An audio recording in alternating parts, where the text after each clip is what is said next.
ಯಾವುದೋ ಊರಿನಲ್ಲಿಗೆ ಒಬ್ಬ ಶ್ರೀಮಂತ ದೊಡ್ಡ ಸಾಹುಕಾರ ಇದಕ್ಕಿದ್ದಂಗೆ ಪ್ರಾಣ ಬಿಟ್ಟ. ಅದಕ್ಕೇನು ಅಂತಲ್ಲ, ಇದಕ್ಕಿದ್ದಂಗೆ ಪ್ರಾಣ ಬಿಡೋದಕ್ಕೆ ಒಣ ಆಯ್ತು. ಒಣ ಆಯ್ತು ಬಂದ್ಬಿಟ್ರೆ ತಕ್ಷಣ ಪ್ರಾಣ ಹೊಂಟೋಯ್ತದೆ. ಅಕ್ಕಪಕ್ಕದಲ್ಲಿದ್ರು ಊರುಗಳ ಏನು ಪ್ರಾಣ ಬಿಟ್ಟಿರಲ್ಲಪ್ಪ ಅಂತ ಹೋಗಿ ಎಳ್ಕೊ ಬಂದ್ರು. ಮನೆ ತಗೊಂಡು ಒಣಲ್ ಹಾಕಿದ್ರು, ಒಂದು ಅರೆಚೆ ಹಾಕಿ ಒಂದು ತಂದಿವು, ಪಕ್ಕದಲ್ಲಿ ಒಂದು ದೀಪ ಹಚ್ಚಿಕೊಂಡು ಒಂದಿಷ್ಟು ಅಕ್ಕಿ ಒಂದಿಷ್ಟು ಬೆಲ್ಲ ಮಾಡ್ಕೊಂಡು. ಅವಾಗೆಲ್ಲ ಗೌಡ್ರು ಅಂದ್ರೆ ಕಳವರ, ಸ್ವಂಟಕ್ಕೆ ಬೆಳ್ಳಿ ಉಡ್ದಾರ, ಇಂಥ ಒಡವೆಗಳನ್ನೆಲ್ಲ ಹಾಕೊಂಡು ಕೈಗೆ ಕಪ್ಪ ಎಂತೆಂತ ಒಡವೆ ಹಾಕೊಂಡು ಆ ಯಜಮಾನ ಸ್ವಂಟದಲ್ಲಿ 3 ಬೇಕಾದ್ರೆ ಬೆಳ್ಳಿ ಉಡ್ದಾರ. ಅದೇ ಬೆಳ್ಳಿ ಉಡ್ದಾರ ಬಿಚ್ಕೊಡ್ರಿ ಯಜಮಾನ ಸ್ವಂಟದಿಂದ ಯಾರಿಗೇನಂತಾರೆ ಆಡ್ಕೋತಾರೆ. ಯಾರು ನೋಡ್ತಾರೆ ನಮ್ಮ ವೆಂಕಟೇಶ ಅಣ್ಣವರು ಬಿಚ್ಕೋತಾರೆ ಅಂತ ಸುಮ್ಮನೆ ಆಗುತ್ತೆ.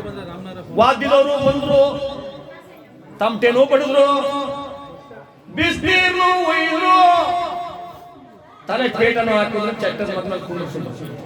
ಅವಾಗೂ ಯಾರು ನೋಡ್ಲಿಲ್ಲ, ಬಿಚ್ಕೊಳ್ಳಿಲ್ಲ.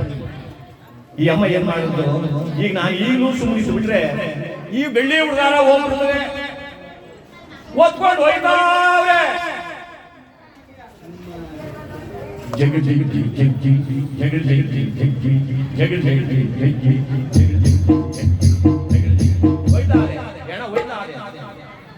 ಇನ್ ತಗೊಂಡು ಬಿಡ್ತಾರೆ. ಬೆಳ್ಳಿ ಹುಡುಗಾರ ಹೊಂಟೋಯ್ತ ಜೊತೆಲಿ ಏನ್ ಮಾಡೋದು? ಯಪ್ಪ ನೀನು ಬೆಳ್ಳಿ ಹುಡುಗಾರ ಹಾಕೊಂಡು ನನ್ ಸ್ವಾಮಿ ಎಷ್ಟೊಂದು ಚೆನ್ನಾಗಿ ಹೋಯ್ತಾಗಿಯೋ ಯಪ್ರೇ.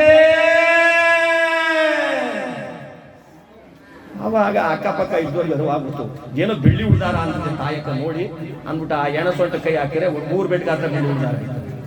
ಆ ಅಮ್ಮ ಅಳ್ಳಿಲ್ಲ ಅಂದ್ರೆ ಬೆಳ್ಳಿ ಉಡ್ದಾರ ಹೊಂಟ ಬಿಡೋದು. ಅದಕ್ಕೆ ನೀವು ಒಳುವಾಗ ನಾವು ಯೋಚನೆ ಮಾಡಬೇಕು, ಕೇಳಿಸ್ಕೊಳ್ಬೇಕು. ಇನ್ನು ಕೆಲವರು ತಿಂಡಿ ನೆನಕೊಂಡ್ಬಿಡ್ತಾರೆ.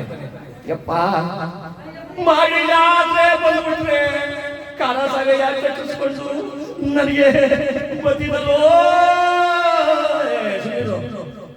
ಮಕ್ಕಳ ತಂದು ಕೊಡ್ತಾರೆ. ಶಾಂತಿ ಮಾಡಬೇಕು. ಹಾಗೆ ಇಲ್ಲಿ ಯಾವ ತಾಯಿ ಗಾಂಧಾರಿ